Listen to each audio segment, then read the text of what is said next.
Nesse vídeo vamos começar um novo livro, o livro dos Salmos, 150 capítulos. Mas nós vamos, nesse vídeo, falar dos capítulos 1 a 9. Estamos seguindo essa tabela aqui, caminhando pela Bíblia em um ano, com leituras marcadas para cada dia, para você conseguir ler a Bíblia em 365 dias. E o conselho é que você leia primeiro a porção de cada dia e depois assista o vídeo para tirar o máximo de proveito, porque você tem os seus próprios pensamentos e depois confere. Aí a gente caminha juntos pela Bíblia.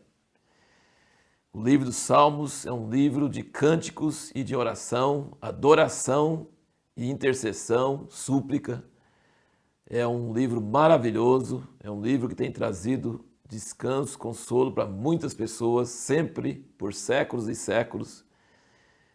E vai ser maravilhoso nós caminharmos juntos por esse livro maravilhoso. O primeiro salmo é muito conhecido, mas ele fala sobre como ter prazer em ler a lei de Deus, em meditar, pensar na lei de Deus, noite e dia. Isso é um legado. Meu pai transmitiu isso para nós, de ler a Bíblia toda, sempre. São as duas palavras que devem acompanhar a Bíblia, toda e sempre. Não leia apenas uma parte e não leia só partes assim, um dia, outras partes outro dia, mas leia em sequência, para você sentir a história, para você ver a coisa. E ele diz que quem medita na lei de Deus dia e noite vai prosperar em tudo o que fizer. E vai prosperar até em épocas de seca, em épocas de dificuldade. Ele vai ter raízes profundas. Isso é um pai transmitir para o seu filho, isso aí é a maior herança, o maior legado que um pai pode dar para o seu filho, é cultivar nele o amor pela leitura em modo geral, mas principalmente da Bíblia, da palavra de Deus. O capítulo 2, nós não vamos salmo por salmo, são 9 salmos, aí a gente falaria uma hora aqui. Mas o capítulo 2, você vai notar que nós vamos notar temas que passam por quase todos os salmos. E aqui no capítulo 2 nós vemos as nações. E nós vemos que as nações se revoltam contra Deus. E Deus zomba deles e depois ele fala em ira. Que ele vai estabelecer o rei deles sobre a terra. Ainda não aconteceu. Mas Jesus vai reinar sobre toda a terra. E aí vai ter paz. Como nunca vai ter paz antes disso. Nenhum sistema de governo vai trazer paz sobre isso. E na Bíblia então você vê que às vezes fala sobre isso, sobre a ira das nações, sobre Deus julgar as nações, sobre Deus castigar as nações. Davi fala muito sobre as nações, mas em outros lugares fala que as nações vão ver a glória de Deus. E Deus vai reinar sobre as nações. Então Deus não odeia as pessoas, Deus ama as pessoas no mundo, mas Ele odeia o sistema que controla as pessoas.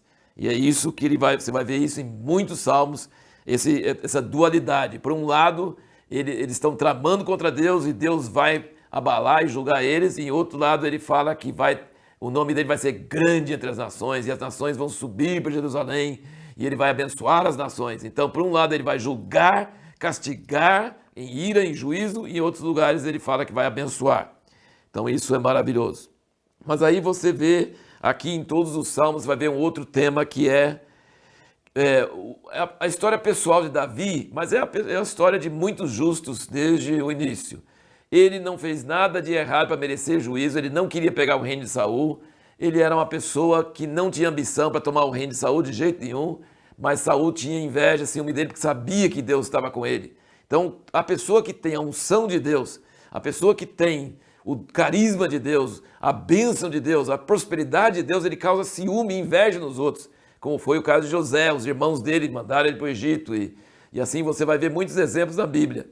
E no caso de Davi, ele vivia em perigo de vida o tempo todo, estava sofrendo o tempo todo e passou bem perto de morrer em várias ocasiões. Então o Salmo você vai notar que ele grita em desespero para Deus, ele fala, Deus, eles estão querendo me pegar, estão querendo acabar comigo, estão mais fortes do que eu. Mas ele sempre também, junto com isso, ele fala que quando ele clama, Deus responde. E isso é um negócio que você vai ver sempre nos Salmos.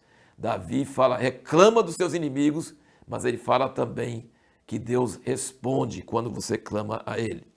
E eu já tenho falado várias vezes, mas continuo falando, esse livro Recede. A palavra recede é uma palavra que não existe nem em inglês nem em português. Você pode pedir na editora lá, vai ter o link, tem tudo certinho, mas você precisa adquirir esse livro e ler esse livro, se você for ler o livro de Salmo principalmente. Por quê?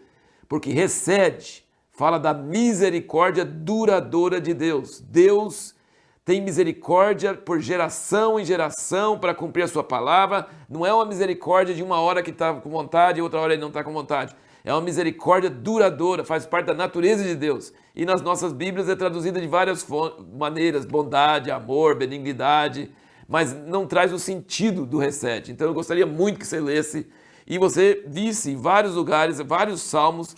Você vai ver como exemplo no Salmo 5, versículo 7, pela grandeza da tua benignidade, recede no original. O capítulo 6, versículo 4, ele fala, volta-te, Senhor, livra minha alma, salva-me por tua misericórdia, também recede. E então você vai ver vários lugares nos Salmos, quando se fala misericórdia, benignidade, bondade, amor, realmente essa palavra recede. Aí nos leva à resposta à pergunta que nós fizemos no último vídeo, que é, por que o conceito que Davi tinha de Deus foi tão diferente de todos os outros em sua época? Porque, veja bem, não é só na época de Davi, mas muito na época do Velho Testamento, ninguém entendia a bondade, que Deus é bom, e Deus não é carrasco, e Deus não é um Deus severo, e Deus não é um Deus tirano. Ele é o rei de toda a terra, ele é o soberano, não tem ninguém acima dele, mas ele é misericordioso, ele tem prazer em perdoar, ele tem prazer em ter compaixão. E Davi sabia disso.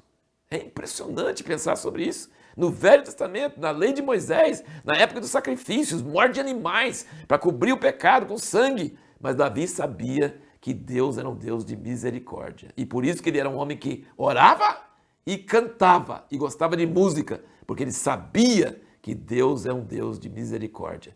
Isso talvez tem muita gente agora na nova aliança, vivendo debaixo da nova aliança, que não entende tão bem quanto Davi. E você não vai entender os Salmos se você não entender esse princípio da misericórdia de Deus. Uma coisa que você pode, inclusive, anotar, nós vamos vendo vários temas, à medida que a gente vai estudando os Salmos, e uma coisa que ele fala sempre é o santo monte, o teu santo templo, o teu trono. Por exemplo, no capítulo 2, versículo 6, eu tenho estabelecido meu rei sobre Sião, meu santo monte. No capítulo 3, ele diz, no versículo 4, com a minha voz clama ao Senhor, e ele do seu santo monte me responde. E capítulo 5, versículo 7, mas eu, pela grandeza da tua benignidade, recede, entrarei em tua casa, e em teu temor me inclinarei para o teu santo templo. Então você vê que várias vezes esse também é um outro tema de Salmos. E o capítulo 9, versículo 7, ele diz, mas o Senhor está entronizado para sempre, preparou o seu trono para exercer o juízo. Então Davi tinha uma noção muito forte da casa de Deus, do trono de Deus, do templo de Deus, do lugar onde Deus mora. Ele estava assim voltado para Deus que mora nesse lugar. Ele tinha um conceito muito forte sobre isso. E a pergunta que nós vamos procurar responder no próximo vídeo é o seguinte: por que muitas vezes Davi começa clamando por socorro e muda de tom no meio do salmo e começa a dar graças?